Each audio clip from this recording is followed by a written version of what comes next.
to a post in Cat. They found the 215 people in their residential school, the Native Americans. Have you heard about it? No. In Canada, when the natives went to the residential school, when they, basically when white folks came and they colonized, and they took those kids and they placed them in the same thing Community Sam. They took those kids and they placed them in their schools, but they was beating them and for speaking their language. They was beating them for speaking their own language. They was raping the girls. They was having girls was having babies at like 9 and 10, but they would be burning the babies in the fire. But over the course of the days, they said they had found 215 bodies in one of the residential schools. So they were just burying them outside. I don't know what they was doing. I know some of them ran away, but then when the kids ran back to their home, they was colonized by then. They didn't know the language, so they went back to the residential school. I don't know what the bodies that they found. I don't know what those bodies were, but they found 215 bodies. This was in Canada. They found 215 bodies. That's evil as hell. Well, you know, the earth said, the Bible said that the earth was going to help the woman. You know what I'm saying? Talking about the earth was going to reveal all the evil that our oppressors been doing, you know what I'm saying, for all these years. And right now we live in a time where I watched a documentary the other day about Tulsa, Oklahoma, where these devils were revealing details that nobody knew. And they've known for all these years. Where you see? Where you find it? It was on History Channel. History Channel did a documentary, because was 2 days ago was the 100-year anniversary of Black Wall Street, destruction of Black Wall Street. Okay. And so they did a special. In the special, they was providing details about what happened that day that I've never heard. Wow. And I've done extensive research on Black Wall Street, and the minute details of who took over what property, who took ownership of what these Black people owned, and where these Black people fled to, and the court proceedings that took place after the whole thing went down.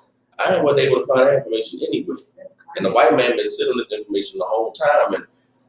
And we living in a time where the evil of our oppressors is being exposed, but we have to be careful to recognize that he never going to expose himself. So everything he's doing has a purpose to it. And the purpose right now of everything our oppressors is doing is trying to convince us that they're different now, that they've changed somehow. Everything that they're doing and all of this exposing the crimes of the past is to say, Black people, we are not our parents. We are not our grandparents. When they are their parents, they are their grandparents. We have to understand that somebody standing up and saying, we see what happened, is not them saying, we're sorry. Yeah, so and saying I'm sorry is not just, I'm sorry, please forgive me. Yeah. When it comes to legacies of crimes like our oppressor has, the only way to say I'm sorry is to pay back what it is that you took, to give back what it is that you stole. And that is what they are not willing to do, which is why we are still in the condition we're in, because our oppressor still very much looks at us the same way that they looked at us 100 years ago. You understand? And that's something we're going to get into in tonight's class. Let me go ahead and start it up. Shalom, Israel. You live with Israelite School of Universal Practical Knowledge, Priest and Captain Soccer War, coming to you all live from Memphis, Tennessee. Every Tuesday, Wednesday, and Thursday, we have classes from 6 to 8 p.m. Central Standard Time. You brothers and sisters tuning in, you got any family, loved ones, people in the Memphis, Tennessee, and surrounding areas that you care about, getting in contact with the school. If I could, everybody that's tuning in, if y'all could like and share the class, let everybody know we live, man. Tonight is a Wednesday, it's a biblical law class. I got a topic I wanted to go into tonight.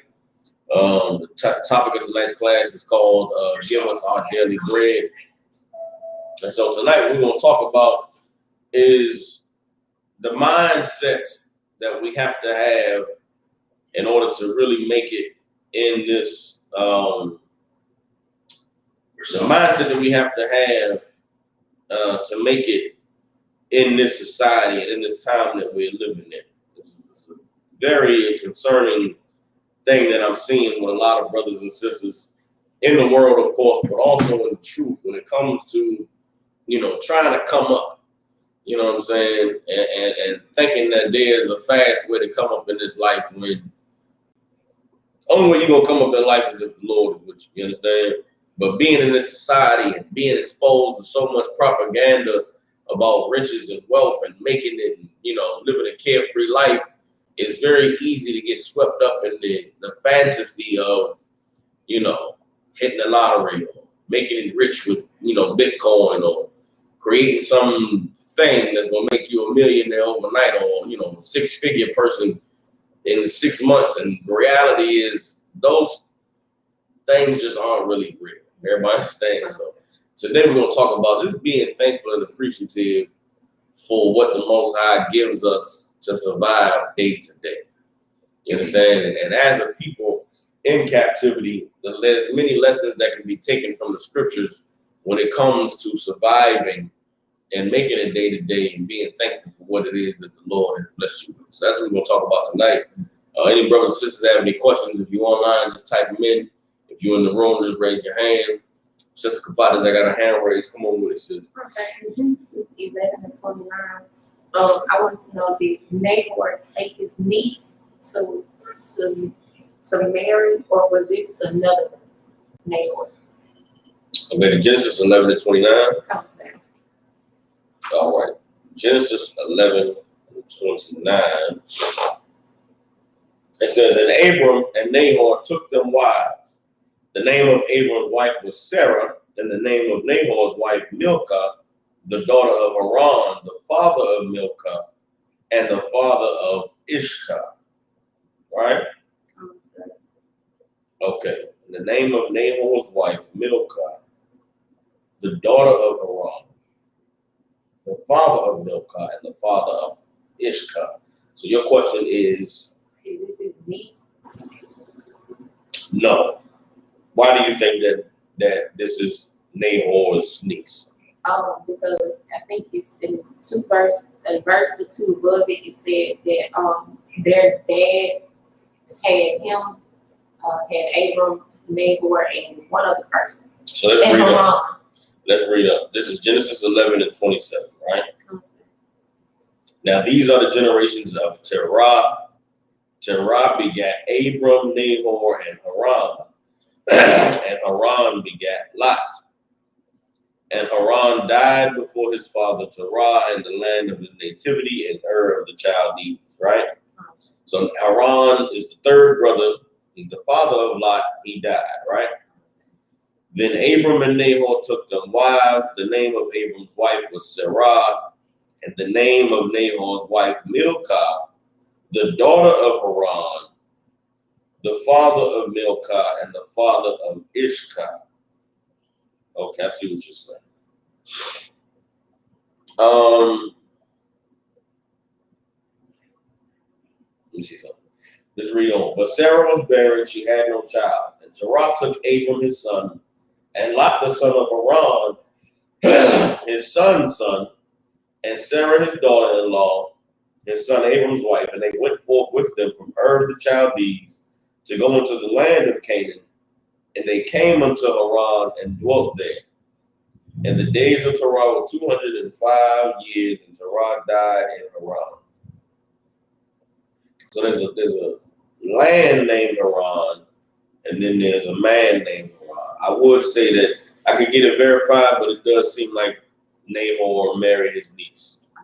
All right? It does seem like Nahor married his niece. All right? Now, why would this have been something that was allowed for this brother to marry his niece? Is it because his brother died? No. Okay. What does the law say about marrying a niece? About an uncle, about a man marrying his brother's daughter? What does the law say about that? Okay. It most definitely is in the law. Let's go to Leviticus, the 18th chapter. Or it might be Leviticus 19. Hold up. No, Leviticus 18, right? Let's get Leviticus 18 and 9. All right.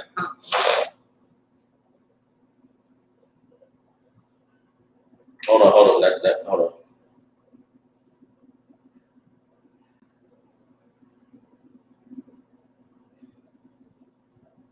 Hold on.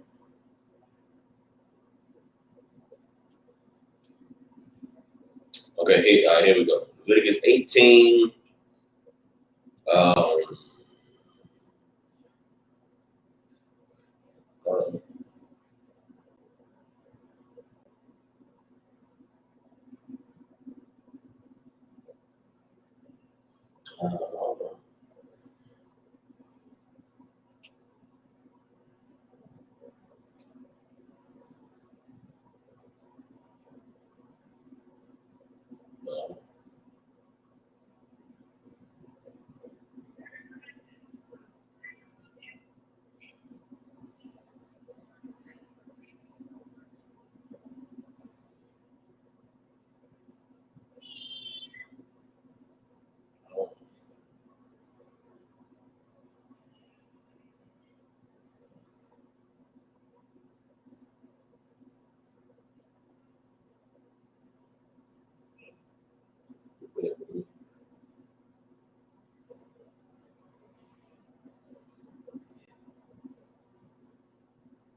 Let's get Leviticus 18 and 6. All right, Leviticus 18 and 6.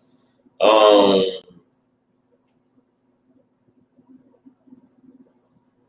hold on.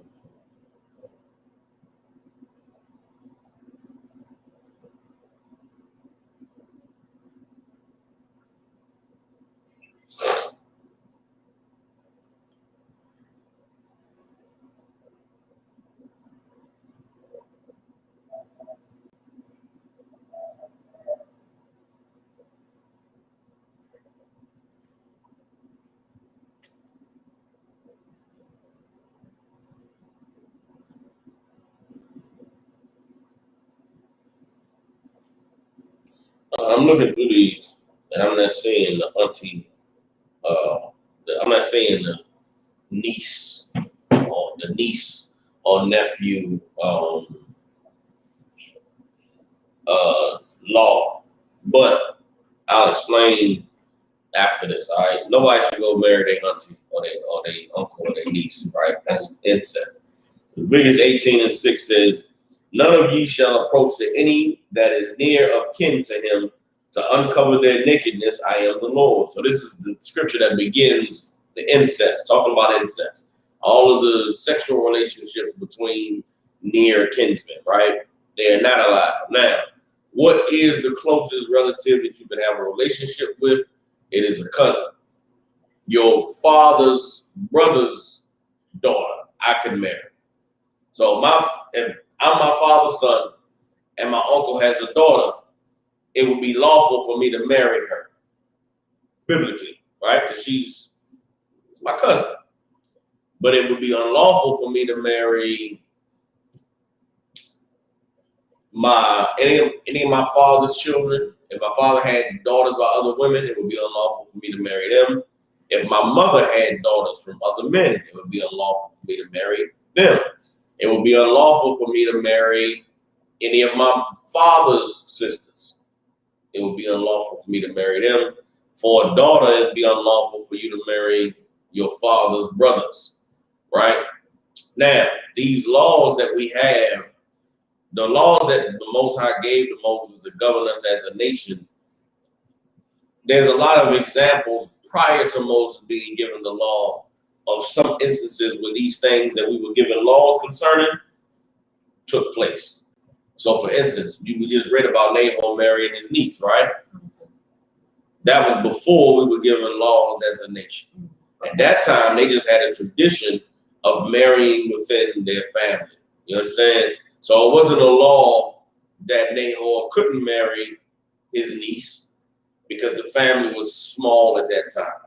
We were a little bit closer. It's the same as Abraham when he left from the land of his father Terah, and he went into the land of Canaan. There was a tradition in our family of not marrying outside the family, which is why Abraham sent his servant to go back to that land to get Rebekah for his son Isaac, because he did not want his son to take wives of these Canaanites. He wanted his son to take a wife of the family back home, which is why Isaac married his cousin. He married his uncle on his mother's side daughter. So the Rebecca was Isaac's cousin. Of course, Jacob and Esau were born, right? Who were Jacob and Esau supposed to marry? They were supposed to marry they were supposed to marry Rebecca's uncle's daughters, which would have kept the tradition of marrying within the family alive. You know what I'm saying? Now, at this time, our family is so wide and extended. We got 12 tribes of cousins. Right. There's no need for you to marry your uncle's daughter. There's no need for you to marry your auntie's son because, a whole nation of people to choose from. But at this time, the family was a lot smaller. So marrying within the family, marrying the tradition of marrying flesh of my flesh, bone of my bone, that was, the closest you could have a relationship with somebody was a cousin, you know what I'm saying, niece, nephew, situation like that. But of course, these are consensual marriages. These are organized situations. This isn't some man creeping into some girl's room at night and now she's his wife. Everybody understand? But yes, I will get it verified, but it seems as though in Genesis 11:29 that Nahor did marry his niece. All right. I am about also. All right. We good on that? What was the scripture again? Genesis 11:20. 11:20. Yes, I thought 11:29. Okay. All right, so that's that on that. All right. Any other questions? All right. Anybody have any questions online or they just type them in? All right. Now let's go to Matthew 6th chapter. And we'll start this off by going into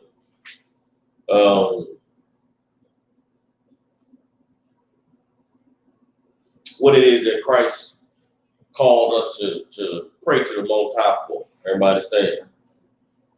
All right, this is Matthew chapter 6, verse 7. I'm just going to read on down. It says, "But when ye pray, use not vain repetitions as the heathen do, for they think that they shall be heard for their much speaking. Be not ye therefore like unto them, for your Father knows what things ye have need of before ye ask him." This is important, man. When it comes to the things that you desire in life, the things that you want in life, you got to know that the Most High knows what you need. You understand? And because you know the Most High knows what you need, you know that if you just serve him and do what he said to do, he'll take care of you. Everybody understand? With the times when you feel like you got to go to the Lord and you go to him in prayer and you want to ask him for something, the things you're asking for, you know that he already knows. All right? Verse 9. It says, "After this manner, therefore, pray ye, our Father which art in heaven, hallowed be thy name. Thy kingdom come, thy will be done in earth as it is in heaven. Give us this day our daily bread, and forgive us our debts as we forgive our debtors. And lead us not into temptation, but deliver us from evil. For thine is the kingdom and the power and the glory forever. Amen." Everybody understand? That's the Lord's Prayer. And in the midst of that prayer, Christ said to pray to the Most High to give us this day our daily bread. You understand? And what is our daily bread? Our daily bread is what we need to get through today. You understand? And that is the only thing that the Lord has promised to us, is that we will have what we need to get through the day. You understand? Come on, sis. Is this little like it's just about food, or it can be about anything in life, or is it just about food in this country? You tell me. Sister's question is this talking about food or is this talking about anything in life? You tell me.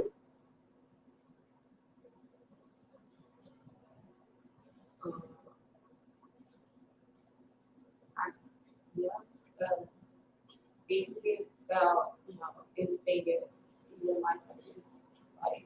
Okay. So if it's not talking about literal bread and it's talking about anything, then what is it that we're asking for? Give us this day our daily bread. How would we say that today? If it's not talking about literal bread, what is it talking about?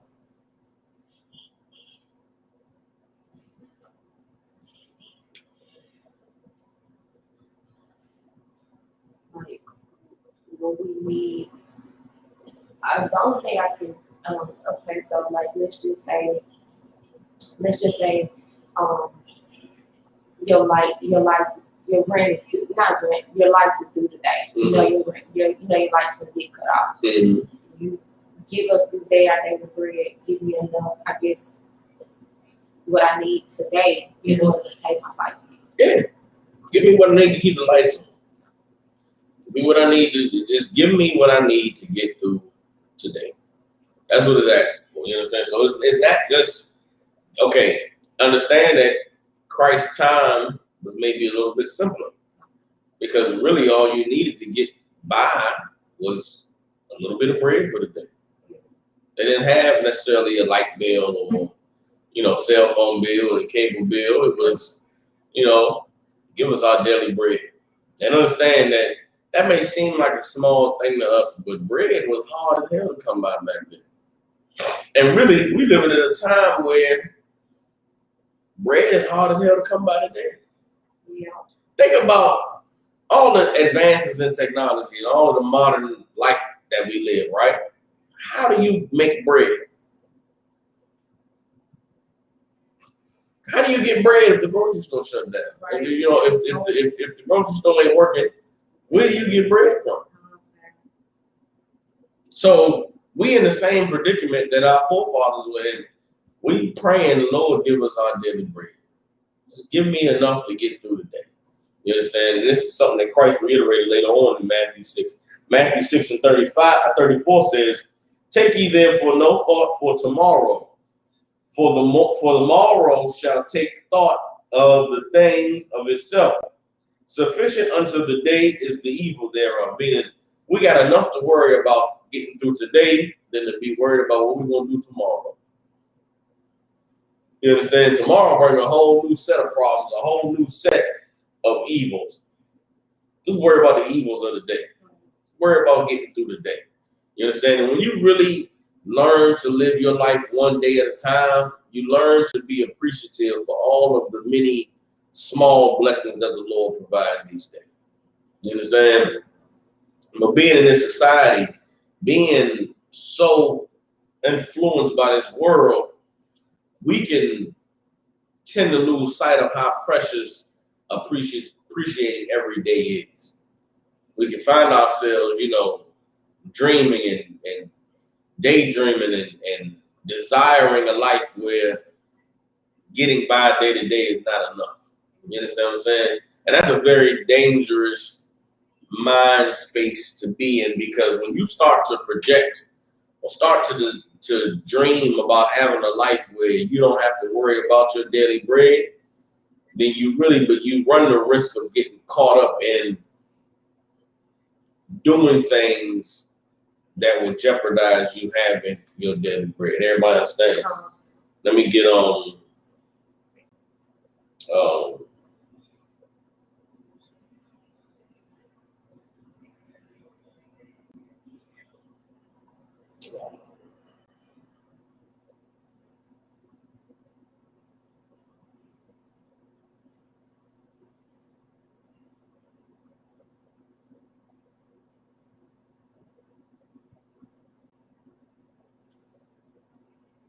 Let me get on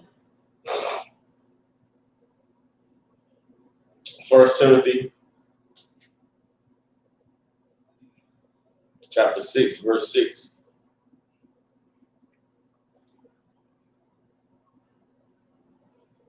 This 1 Timothy chapter 6, verse 6 says, "But godliness with contentment is great gain." Everybody understand?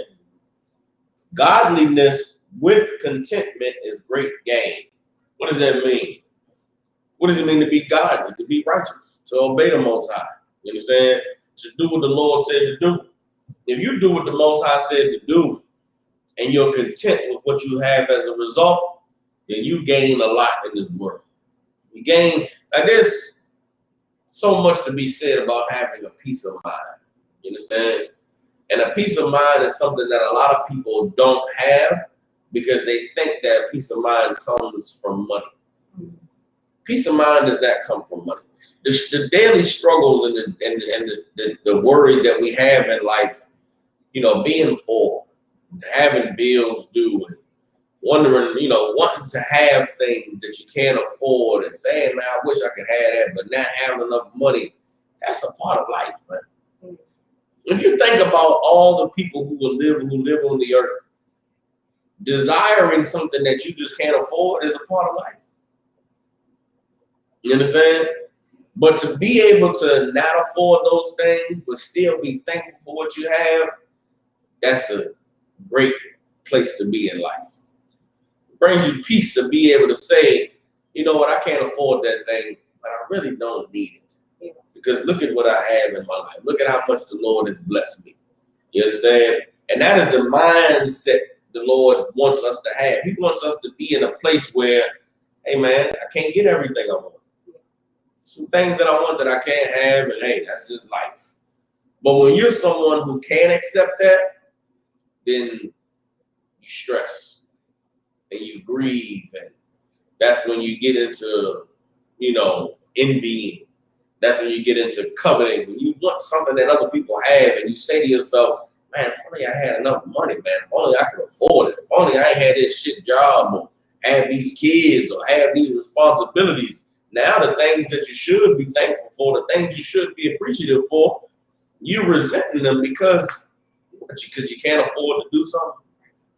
You understand? The Lord doesn't want us to live our lives that way. He wants us to live being content with what we have. He wants us to live being thankful for the situation that we're in, for the position that we're in life.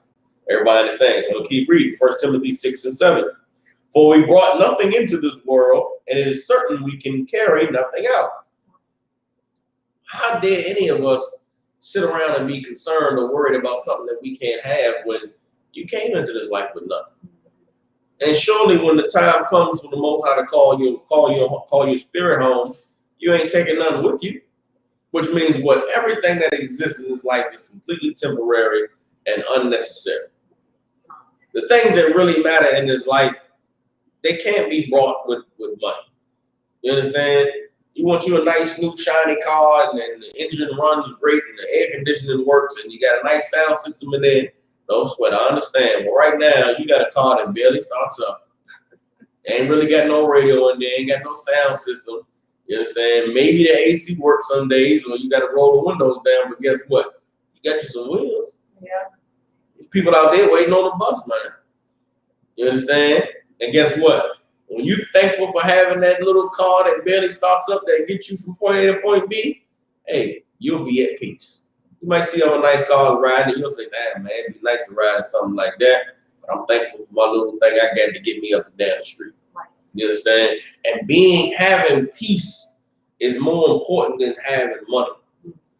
And if you can learn to live having peace with the little that you got, well, it may be when the Lord, if the Lord decides to bless you with more, then you'll be able to maintain it.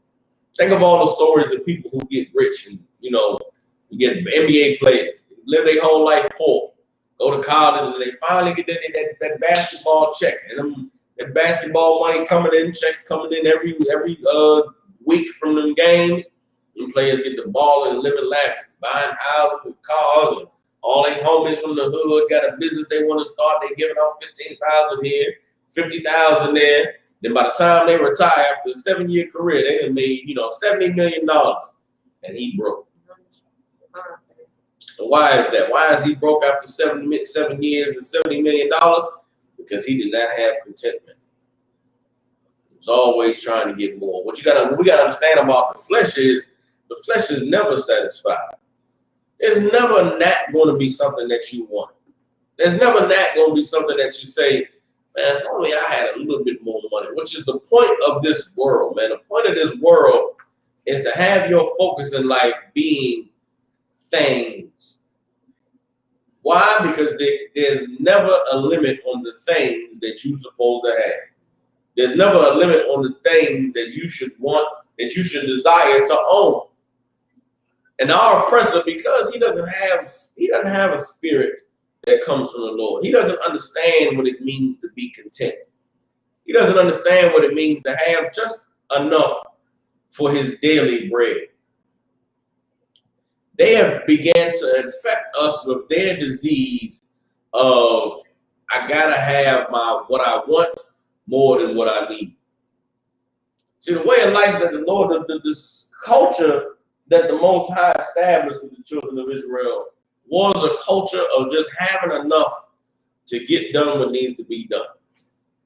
The Most High gave us a culture of a spiritual culture which said, I'm not going to take more than what I need, which is the purpose of the law of if you have a field and you grow some crops, you go pick the crops, man. Make sure you leave a corner of the field for the poor people, for the broke people. Why? So that the poor people could have their daily bread. We had laws against lending. When it comes to letting a brother borrow money, we had laws against lending money at interest. You understand? Meaning what? You loan a brother $25, he got to pay you back 25 plus 5% interest, which means if he don't pay it back in a year, then now it goes to $30. He owe you $30. The Lord said that was evil to do to one another, man. The Lord said that was a disgusting way to live. In the Bible talks about someone, well, I'll get into that. I'm going a little bit ahead in the lesson, you understand? But the Lord gave us a culture that was built on, and make sure everybody have enough, man. It's enough for everybody. Just make sure everybody have what they need. But this society that we live in, we are living under an oppressor who does not understand that. That mindset of everybody having just enough, they don't understand why. Because what separates the people in power from the people who have no power? The people with power sell the things that the people who don't have power desire to have.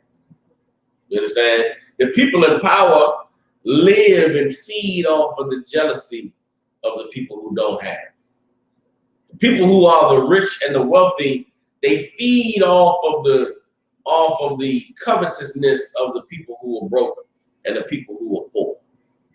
And we're going to get into that as we go further on in this lesson. This is 1 Timothy chapter 6, verse 8. And having food and raiment, let us be therewith content. Ask yourself every day, man, do I have something to eat? I got some clothes in that closet. I got a closet full of clothes back here, man. Right? Closet full of clothes. But I still struggle with not having new clothes. You ask my wife will say, nigga, you got a closet full of clothes. I ain't got no clothes. My wife, she got clothes too. But she thinks she ain't got no clothes. But she tell me, anytime I want to get new clothes, she say, all you do is just buy clothes. All this closet full of clothes. You know what I say? I say to her, it's only 21 shirts in here. That's only 3 weeks of shirts. Which means I go and teach these classes. They say the same shirt after about a month of classes now. That's in my mind. Y'all see me wear the same thing every day. And it vexes me because I'm like, I don't want them to see the same shirt. Meaning, in my mind, y'all see this shirt today. You're not supposed to see this shirt for a year. In my mind, you see this red angry shirt. You're not supposed to see this shirt for another year. That's just never here. And nobody's paying attention to my shirt. It's just in my head. It's in my head that I go in my closet. I got a closet full of clothes. But as I'm flicking through the shirts, I'm saying to myself, I wore that one last month. I wore that one 2 weeks ago. And it's like, nobody paying attention to you, nigga. Why you care? Like, what you talking about? But that comes from this oppressor. It comes from this society that I ain't got no shirts. You know what I mean? And it's something that, because we don't have the culture of the Lord, we don't realize that it's something that is so much a part of being on the bottom in this country. I remember being in school.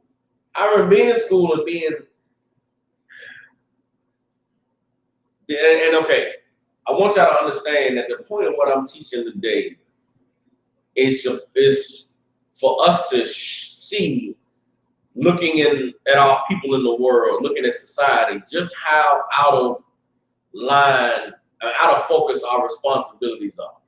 Because I think about poor people who, you know, buy, like I listen to rap music, and I listen to these rappers talk about an Audemars watch, or talk about a Hublot, or you know, wearing, you know, Gucci belt and different things like that. And you go look up the prices of some of these stuff. There's a Hublot watch, right? It's a watch. All it is just a regular ass watch. But the watch is like $750,000. And the number is so unrealistic to me that I say to myself, who would buy a $750,000 watch? Right. And then I think about the rappers who are rapping about owning this watch, and I say to myself, why would he spend $750,000 on a watch when he's a rapper who maybe makes, you know, maybe, let's say he's the best rapper. Let's say he makes, you know, $17 million in a year. Yeah. Brother, you spent $750,000 on a watch. But then I think to myself, okay, what about the guy who makes $17 an hour? And then he goes and pays $400 for a Galaxy watch. Damn near the same thing.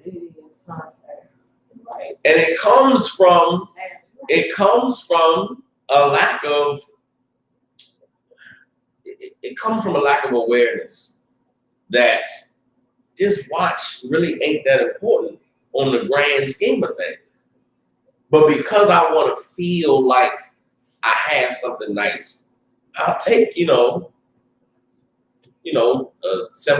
of the money that I made this week, and I'll spend it on a watch. And it comes from wanting to be like the people who are at the top. The only person who can afford a $750,000 watch is the nigga that signs the check or the nigga who buys it. Hear what I'm saying? The only person, you understand, who can buy a $750,000 watch is the man who signs the check of the man who's buying the watch. So you got somebody buying a $750,000 watch that he really cannot afford. The only person who can afford that watch is the man who wrote your check. You got a check for $17 million. You're getting big money. No, you're not. The person getting big money is the one who wrote your check, because he gave you $17 million. He's the only one who can afford a $750,000 watch. But what do you want to do? You want to feel like him. You want to feel like you're a boss, and you want to make the people who can't afford it jealous. You want to make the people who can have what you have feel inferior. So you'll pay $750,000 for a watch you can't afford, so you can feed off the jealousy of other people. So you can feed off the envy of the people who are too poor to afford what you get. And that is what this society is built on. This society is built on feeding off of jealousy, feeding off of envy, feeding off of covetousness, because it gives a person who's being fed power. I don't know if y'all understand what I'm saying. We live in a society that is built on materialism, right? Built on the things that you have, the things that the Bible just said, we come in this world with nothing, we can't take nothing out. We should really only focus on, did I have something to eat today? Do I have some clothes to put on my back? The Bible didn't say what kind of food you eat. The Bible didn't say, are you eating filet mignon versus oodles and noodles? The Bible didn't say that. The Bible said, did you eat? You should be thankful for having something to eat. The Bible said, you got some clothes? The Bible didn't say, do you got a Gucci shirt? Do you got a Fendi belt? Do your bitch wear Coach and Dolce & Gabbana? The Bible didn't say that. The Bible said, do you have clothes and at all? Yeah. If you got clothes at all, then guess what? That part of my life is taken care of. I'm good. I got food, I got clothes. No matter what I mean. I ain't eating Whole Foods. I ain't eating, the organic, I ain't drinking organic water fresh from the Himalayas. I'm drinking the fucking the bottled water, the $24 generic water that's $2. Yeah. That's the water I'm drinking. I ain't drinking the H2O infused -2 SPF. I don't know what the hell that even means. You niggas with all of this alkaline. What is that, nigga? Drink some water. I know my granddaddy never came up on tap water. Nigga, fluoride, government tap water that made you, you know, all the conspiracies out there. Niggas drink that. Niggas drink, listen, niggas drink cow milk growing up. Nigga, I don't drink no cow milk. I drink almond milk. I can't drink no cow milk. I drink almond milk. It's a funny ass skit. This Jamaican dude. I'm sidebar too much. But he was like, you got a Jamaican family, a Jamaican uncle. He was like, he's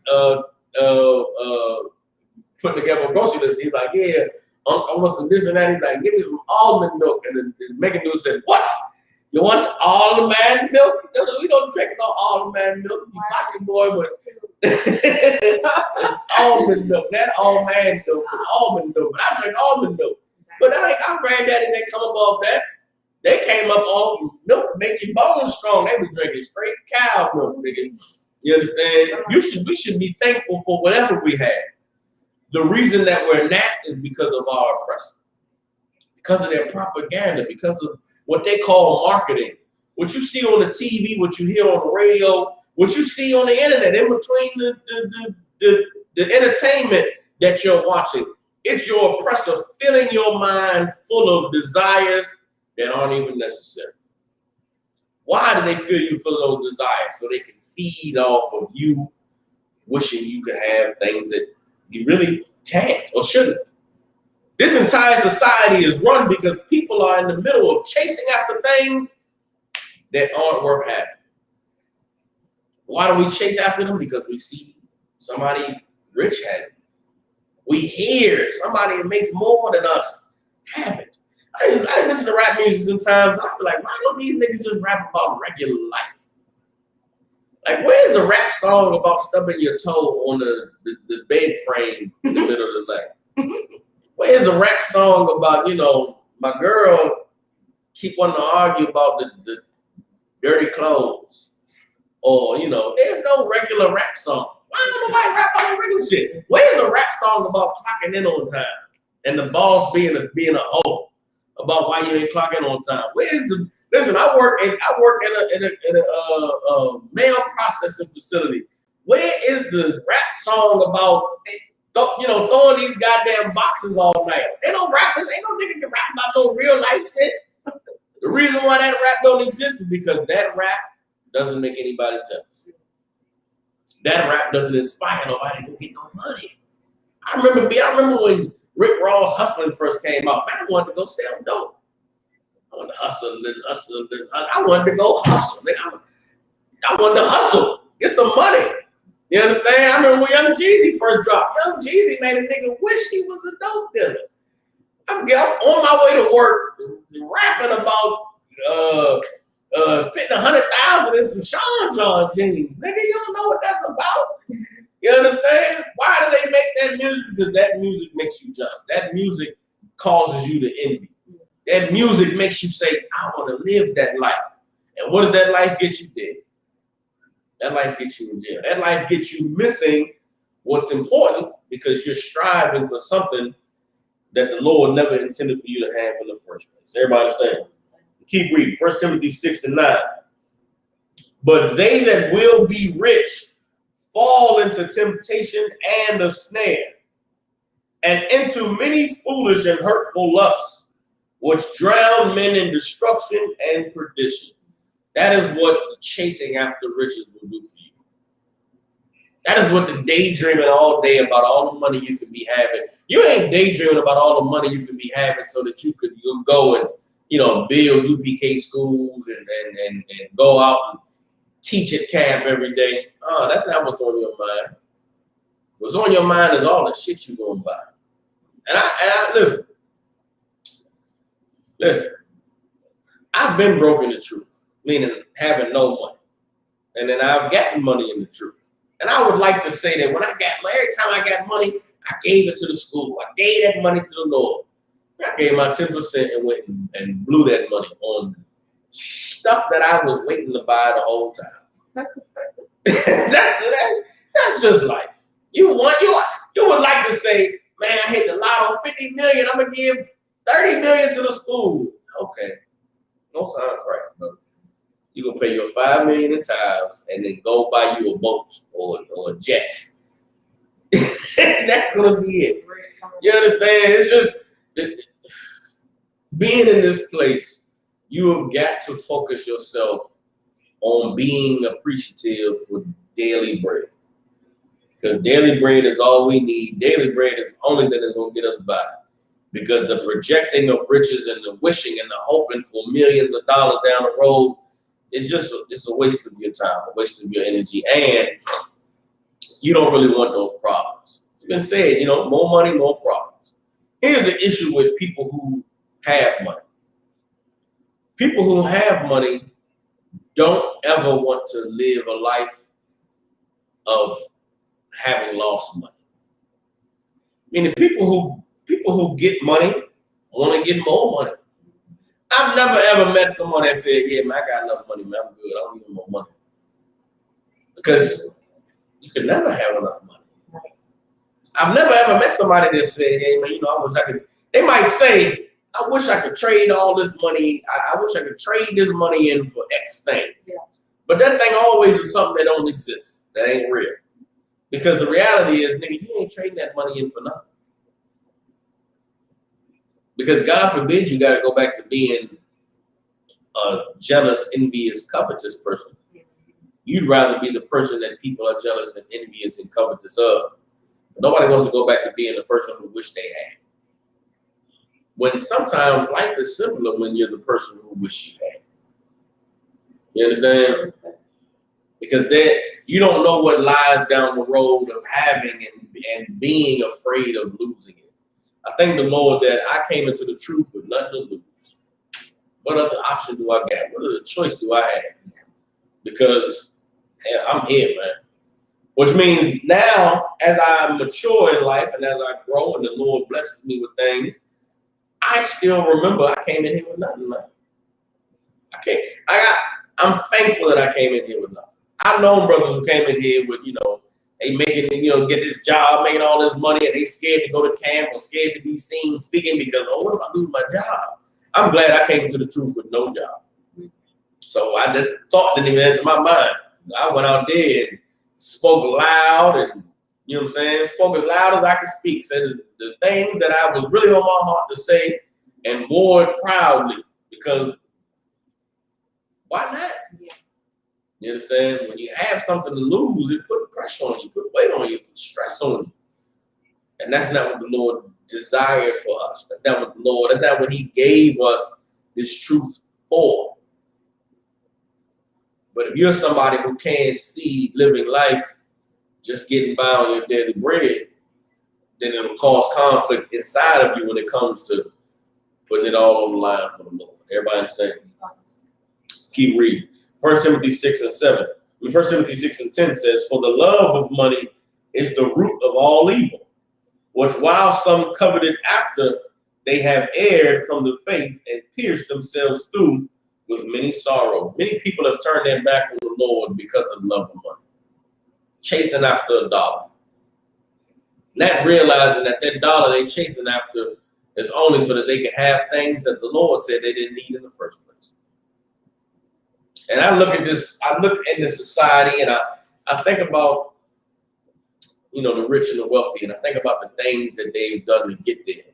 And I think there's a lot that needs to be said about what it takes to make it in this place, meaning in America, in this society. And there are sacrifices that people who were rich and famous have made that none of us have any idea that they've done. You understand? And I ain't talking about, no conspiracy thing. Yeah. I'm just talking about just the daily hiding of who you really are. Yeah. Because God forbid I say something to rub this man the wrong way and he in charge of me having these checks. God forbid I do something to buck this system and they, take my job away, threaten to take away my career. I can't afford that. We don't know the type of fear and the type of oppression that the rich, famous people live under. We don't know what they did to get there. Why? Because we ain't there. So who are we to? Okay, so let me speak plainly. I look at basketball players, right? I look at entertainers. I look at the times we're living in right now. All of the evil going on and the white man, being a devil and destroying us and killing us. And I say to myself, I see LeBron James. Like I watched the thing on HBO the other day with LeBron James, Jay-Z. You know what I'm saying? They sitting down, they talking in the barbershop, and they just have a conversation. And as I'm looking at these cats, I'm realizing that these are cats who have worked hard to get to where they are. And to ask them to throw it all away, to speak up for Black people, it's too much to ask of them. Like, nobody knows what Jay-Z had to do to even get a record deal. You know what I'm saying? Now, I'm being more mature now. I listen to rap music and I listen to it as just entertainment. I realize that these niggas are just telling stories. Like, they are not talking about their actual life. It took me a while to realize that. Again, listening to Jeezy and listening to Rick Ross, I really thought Rick Ross was like a drug dealer. Then I found out that this nigga was rapping for 13 years under the name Teflon Don before he got signed to Jay-Z at Def Jam and took on the persona of Rick Ross. Rick Ross was an actual real drug dealer from the 80s out in California. That was a whole marketing scheme. The whole change your name to Rick Ross and you a big drug dealer from Miami. That's some shit they sat in a room and decided this is how we're gonna introduce you to the world. That nigga's none of that shit he rapping about is real life. He's just telling us stories, rapping stories. It's like watching a movie, a good movie. It's like, Marvel Avengers, but in music form.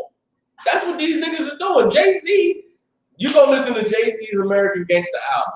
He's rapping from the perspective of Denzel Washington in the movie American Gangster. Oh, wow. If you go listen to that CD, it's like, damn, it's almost as if you can imagine what Frank Lucas was going through. Well, that's Jay-Z's whole rap career. Was just rapping, pretending to be somebody that he's not. Jay-Z was never rapping about his life as Sean Carter growing up in America. He's rapping the fairy tale he's telling fairy tale stories that are entertaining. That's crazy.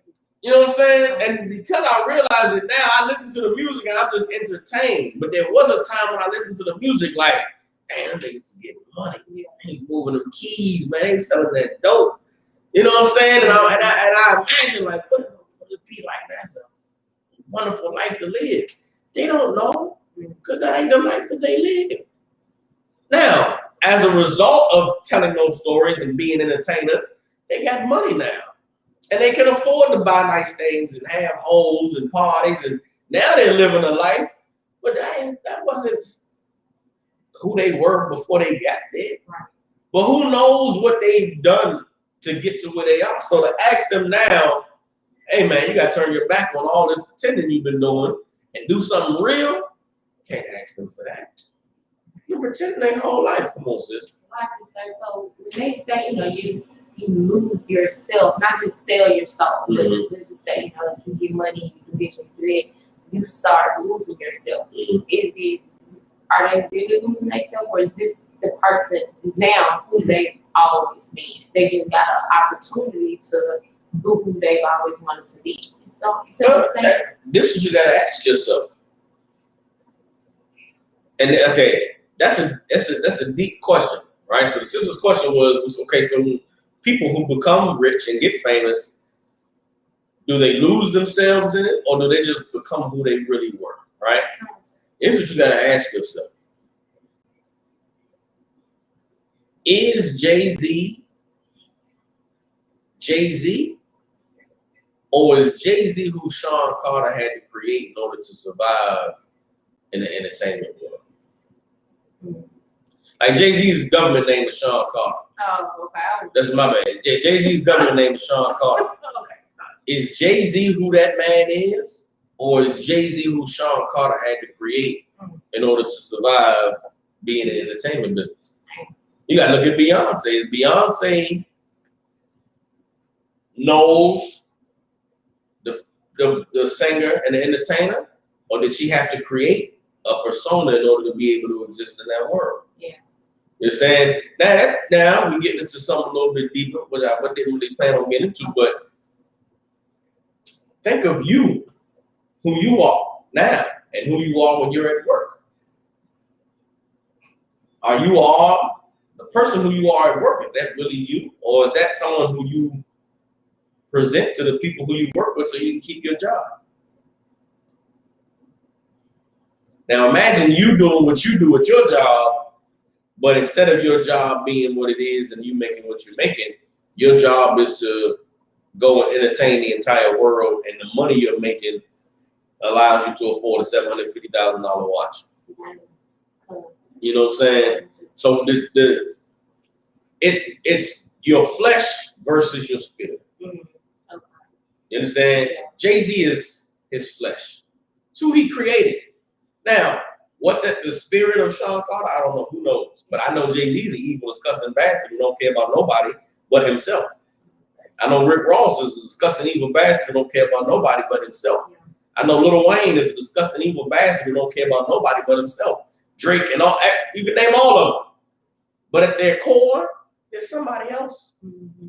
You understand? Jay-Z is Sean Carter at his core. Lil Wayne is Dwayne Carter. You know what I'm saying? Drake is Aubrey, whatever the fuck his name is. He ain't Drake. But they create these avatars, if you want to say, to exist out in that world. And so, you gonna ask Jay-Z to speak up for black people? All he knows is to do for himself. Yeah. You gonna ask, I remember being young, I used to look at the Cash Money. I like Cash Money records when I was growing up. And Birdman, broke up the Hot Boys because he's stealing the money. He wouldn't pay them their money.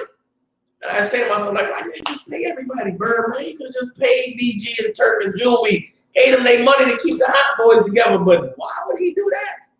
Give a fuck about these niggas. I'm trying to get them Birdman. Get this money. That's the reality of this world. This world, when it comes to coveting, jealousy, and envy, ain't no handouts. You don't give a nigga nothing. Ain't no nothing for free. You got to earn everything you get around here. You make a bad business deal, that's on you, play. Ain't no, and that's all of the sayings that come from out the society where business ain't personal. That's just a way to justify doing something evil and horrible to somebody. It's just business ain't personal. So you just rape a nigga, and not rape literally, but like you rape a nigga by having him sign a contract, which means he don't get no money, and then you just say, "Hey man, it's business, bro." Nah, that's evil as hell. But your evil gets excused because it's just business. That's what happens in the chasing after riches. That's what happens when when you have love for money and it roots evil inside. Everybody understand? Let me drop that. Let me get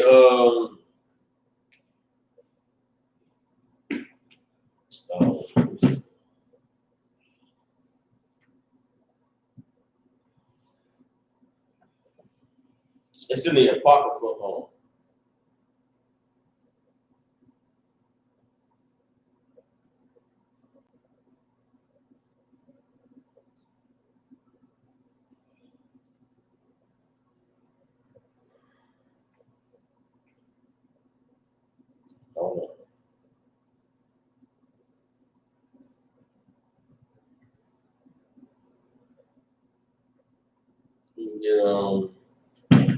Ecclesiastes. I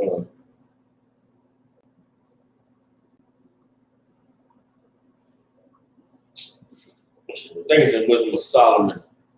Scripture about chasing after riches.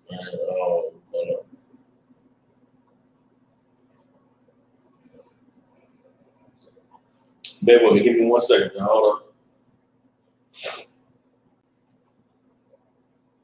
on.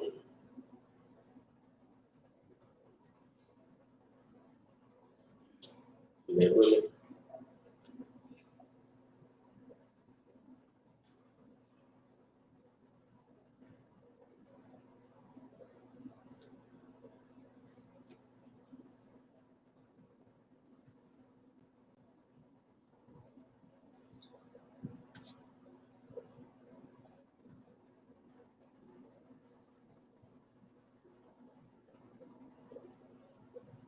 All right, they will get home.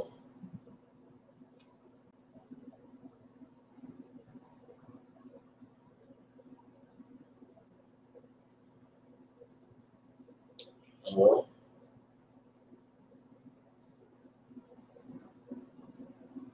let's get Ecclesiastes 13 and 24.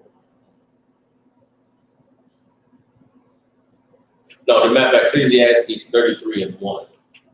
Get Ecclesiasticus, so like in Apocrypha. 31 and 1.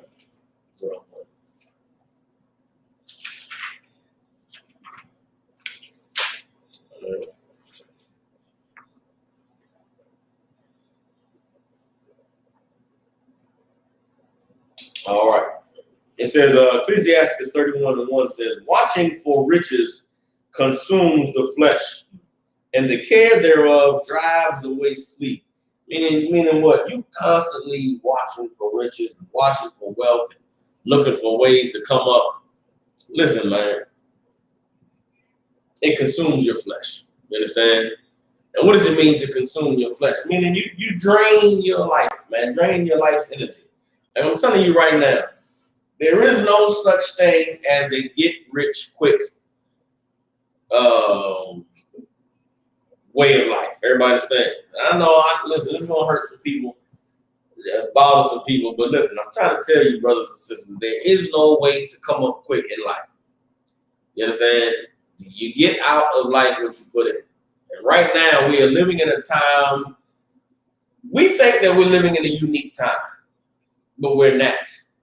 With all of the, the issues with the economy, with the coronavirus, the government shutdowns and all of the companies that's making money, a lot of people right now, because of the shock of what we've gone through recently with COVID-19 and the government giving out free money, a lot of brothers and sisters feel like, there's a change coming, there's a shift in the system. Right now, I'm telling you, there's a lot that's being said about this cryptocurrency and this Bitcoin, and a lot of people thinking that they're going to get rich and they're going to become millionaires overnight. It's not going to happen. You understand? I've been, there's a lot of things out there that seem like, yeah, man, it's getting money, man, we're getting money. People not getting no money. You understand? And if you are content with your daily bread, you just, be thankful for what the Lord has given you, then you'll have peace when it comes to not having all the things that you daydream and you wish that you could have. Now, I'm not saying don't make investments. I'm not saying don't go out there and try to get no money. No, make your own investments. Go out there and do some studying and researching and make sound investments. Go out there and get some power in this world. But don't fool yourself into believing that it's going to be easy, or that, you're going to somehow do something that ain't been done, that ain't no nigga did, for thousands of years. It's just not real. You understand? Me personally, I know how caught up I get in trying to hustle, trying to grind, and trying to go and do this thing, which is why I don't even bother no more. Because I'll get so consumed with it that it's not healthy for me. You understand? Everybody ain't got the same thing. Some people out there, you can grind and hustle and it not come to fruition and you be cool with it. I can't. I can't give my time and energy to something that it doesn't pan out. I've done it too many times before in my life and I won't do it now, which is why classes like these, I'm giving the brothers and sisters what gets me through, knowing that I ain't going to come up overnight. I ain't going to get rich quick. You understand? I'm not going to buy into this mindset and this propaganda that's being pushed that there's some magic way to get rich that's out there. It just doesn't exist. And because I know that the only thing I'm going to do with more money is have more problems anyway, I'm going to be thankful for what I got. I'm gonna go slave my little 8 hours, man. I'll slave and I'll hate it and it'll bother me, but then I'll be thankful to the Lord for my daily bread. And for me, that's the way that I gotta live. It's the only way I can live, and Hey, Lord be with you. You think you're gonna come up? I know for me, it is more of a burden to watch for riches than it is to be content with what it is the Lord has given me. Everybody understand? Reading on Ecclesiastes 31:2. Watching care will not let a man slumber, as a sore disease breaks sleep. Everybody understand? Watching care will not let a man slumber, as a sore disease breaks sleep. Reason why I'm talking about that cryptocurrency is because y'all are up at 5 in the morning making trades in a 2-minute window so that you can stay up on the Dogecoin and stay up on the Bitcoin. I'm going to sleep, but I'm not waiting until 2:30 in the morning for somebody to click online and tell me to go in now and buy stock in this thing and that thing. I'm not doing it because I won't be able to have any rest to be able to go work my slavery. Yeah. Verse 3. The rich has great labor in gathering riches together, and when he rests, he is filled with his delicates. The rich has great labor in gathering his riches together. Here's what I know about every so-called get-rich-quick scheme, is that there's a cracker who planned on putting this scheme together so that he could get rich. And by the time you find out about some way to get rich, somebody else has already put together a plan to present to you this way of getting rich. And every get-rich thing I've ever encountered in my life, guess what you had to do in order to get rich? What you got to do to get rich, sis? A lot, like a lot. You gotta it's like you gotta serve him in order to. You gotta pay. Yeah. You gotta pay to get rich. It's a lot. Every single opportunity I've ever been presented with in my life, where the money was, you can make good money. Yeah. Guess what I had to do first? I had to pay. No, I had to pay somebody. When I became you gotta pay a nigga so that you can get money. Literally pay to get money. Okay, I'm thinking like. No, you got to pay. When I became an insurance salesman for Primary, guess what? The first thing I had to do before I could learn, I had to pay to join this Get Money organization. Right now, you want to get into Bitcoin, you want to get into cryptocurrency, guess what you got to do, sis? You got to pay. You got to pay to get into that? Yes. How? So you? I don't know how it works. I know, but I do. Oh, okay. In order for you to really learn how to do it, the nigga that's gonna teach you, you gotta pay him to teach you. Yeah.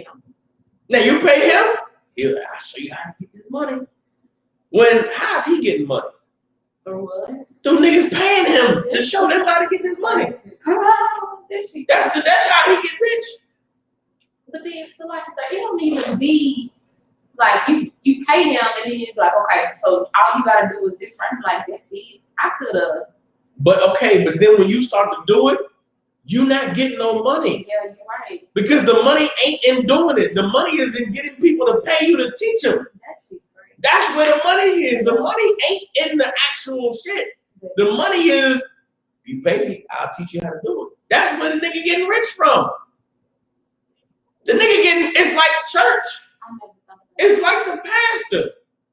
God is good. God is good. You want God to be good to you? Sow the seed. Pay you 10%. The pastor's that rich because God, he rich because these people paying their money. But the people paying the money hoping they'll be blessed by God. And they making him rich. And he rich off of them paying him. God is good. Look at all the things God done did for us. When all God is in them giving him money.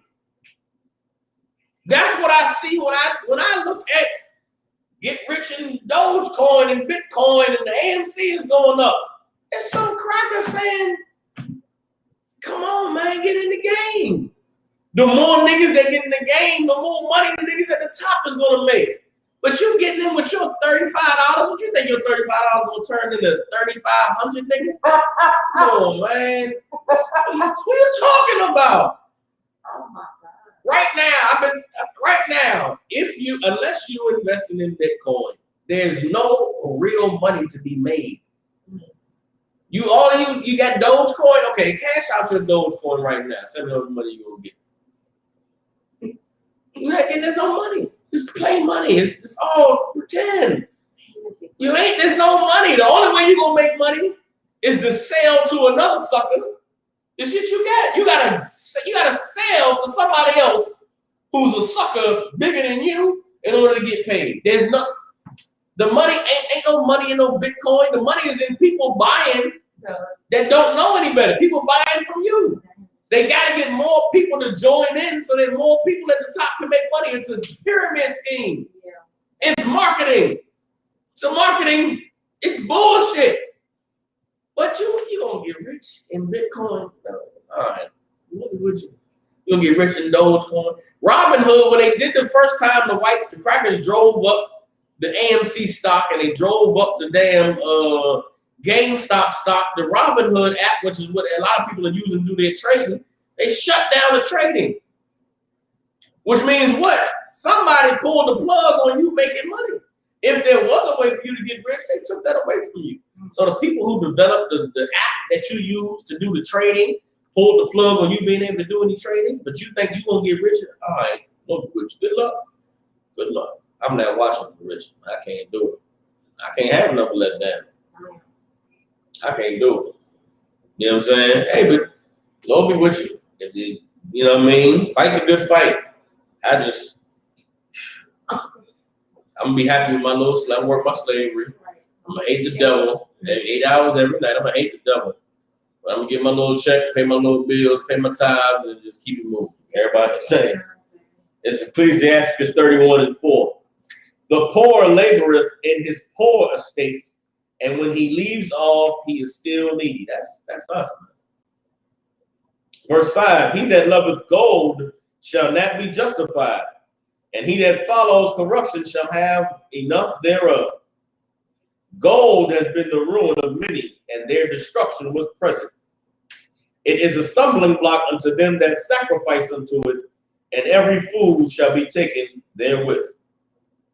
Blessed is the rich that is found without blemish, and have not gone after gold. Who is he? And we will call him blessed, for wonderful things has he done among his people. That's the way that you get rich, man. Is by doing what the Lord said to do and serving your people. I remember when I came into the school, General Hyman assured me that when I left my slavery, that the truth was going to take care of me. Yeah. He didn't say you're going to get rich, brother. He didn't say you're going to have a man. He said the truth will take care of you. And I can tell you, for the past 10 years of my life, the truth has taken care of me. Most high Christ to that, you know what I'm saying? Whether it's been through the wife that I gained being in the truth, whether it's been through the slaveries, whether it's been, just going to the school and putting in a monetary request so that my daily bread would be taken care of. The truth is taking care of me. And brothers and sisters, put your trust in the Lord, put your trust in the truth, man, and the Lord will take care of you. You understand? But the Lord taking care of you, your daily bread is not going to get you to buy a Hublot watch. Your daily bread is not going to get you to ride in the 2020 Mercedes, whatever. You understand? But guess what? If you are content with what it is that the Lord has for you, and you stand with the Lord and you serve him, then you will be blessed. Everybody understands? One last scripture before we get up out of here.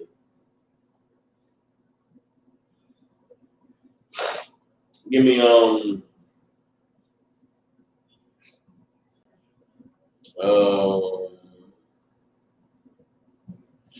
first.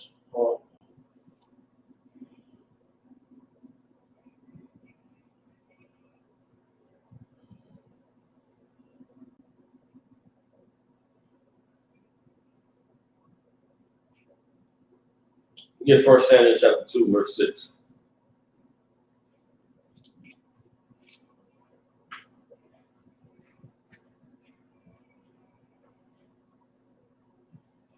All right, this is 1 Samuel chapter 2, verse 6 says, the Lord killeth and maketh alive. He bringeth down to the grave and bringeth up. Let's not forget, man, the Lord is in control of the things in this world, the things in this life. The Lord kills and makes alive. He brings down to the grave and brings up. Everybody understands? Verse 7, the Lord maketh poor and maketh rich. He bringeth low and lifteth up. Understand that the Lord is the one that makes poor and makes a man rich. Everybody understands? There's nothing that can be gained in this world without going through the Lord. If you understand that, serve the Lord, man. Do what the Lord said to do. Don't be consumed with the watching for riches and the stressing about bills. If you got stress in your life, you should have stress in your life. Maybe the Lord trying to inspire you to do something about it. You got things that's in the way of your daily bread, or maybe there's something that you need to do in order to have those daily bread needs met. But all of that, wishing for riches in that fantasy world that you think you're going to live, that come from the rap videos and come from the music, that life ain't for you. You understand? And maybe it's a life that the Lord spared you from, because what would you do to yourself if you could live that life? Right. You understand? There's problems that these rich people have that you can't even fathom. And guess what? I know the problems I have being a poor man. I don't want a rich man's problems. I know how hard it is for me to serve the Lord with no money. God forbid I got, 6 figures in the bank. I know how hard it is to resist women driving in a car that's start up and ain't got no sounds in it. God forbid I'm riding in something 2020 clean with it looking good. I don't know if I want those problems. Instead of me worrying about things that I don't have, I'm thankful to the Lord for what I do got. Thankful to the Most High for the struggle and for keeping me grounded and for me being able to look around and appreciate the small things that I got. You understand? This might not be, maybe it don't mean nothing for a lot of people, man, but I got my own place. You understand? In my name, I got furniture in here. You understand? Building a school. And for a lot of people, it may not be much, but guess what? I'm thankful for everything that the Lord has given me. Right. You understand? And another thing that I wanted to touch on is a lot of us being in this society, we get caught up in time. We get caught up in, 27 and I ain't graduated college and I ain't got enough money for this and I'm supposed to be at this. Man, F that. You understand? Life is in the Most High has a time that he works on. And his time is not your time. And if you truly trusted in the Most High, then you wouldn't be depressed because you 27 and ain't graduate college, or you had kids and didn't finish school, or you work at this job only making X amount of dollars when you this age and you should be making. Shut up and stop beating yourself up about bullshit. Stop berating yourself over some lie that your oppressor made up to cause you to be depressed, to cause you to be jealous, to cause you to be covetous and envious, because your oppressor feeds off of that. He feeds off of your feelings of inferiority. He feeds off of you being sad because you're poor. Well, what the hell are you sad about when you're the chosen people of God? What the hell are you worried about when the Lord makes sure that you got food to eat and clothes to put on your back? What the hell are you worried about when the Most High said that not a hair would fall off the head of a sparrow? How much more would he do for you? Just focus on serving the Lord, man. Be thankful for your daily bread. You understand? Deal with the evils of today and let tomorrow take care of tomorrow if and when he gets here. With that, goes out the pass from the Israelite School, 1 West 125th Street in Harlem, New York. Since 1969, we've been teaching the truth, so-called Blacks, Latinos, and Native American Indians. What is the truth? The truth is that so-called Blacks, Latinos, and Native Indians descend from the greatest people that have ever walked the face of the earth. The Bible identifies us as the lost 12 tribes of the nation of Israel. We got rules for brothers and sisters, new brothers and sisters coming to the school. They are off limits for 6 months. They're here to learn and shed themselves in the world. You understand?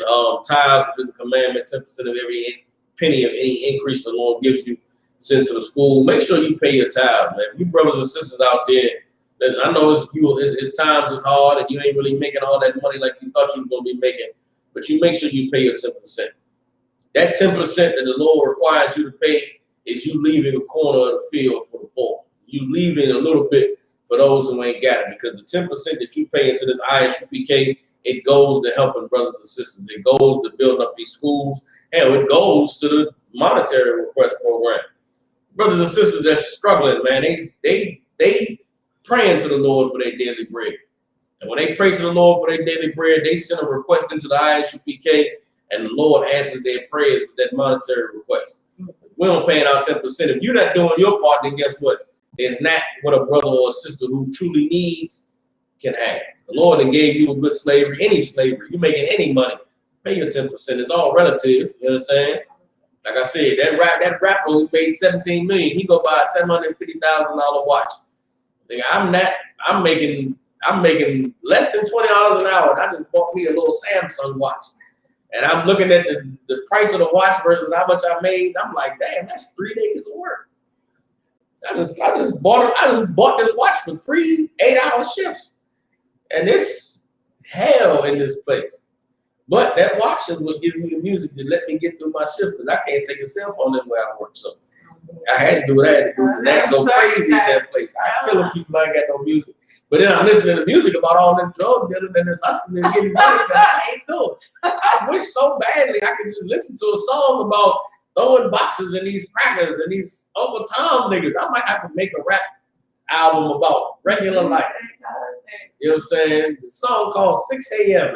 It's a song about me waking up and dragging myself out of bed, stretching as soon as I get out of bed, because I'm in my mid-30s and my back, I got hurt in parts of my body I didn't know existed. It's shit that I didn't even know I had. It's like a thing here. It's like a little ligament, something in my hip area here, where I walk and I hear a snap. Every time I walk, I'm walking, I hear snap, snap. What the hell is that? Something in here is snapping every time I walk. So when I get up, guess what I got to do? I got to stretch for about 10 seconds. You understand? I want to rap about that. Rap about the life of, pain of midlife. So I can listen to it while I'm at work and be like, this nigga spitting. this nigga spitting.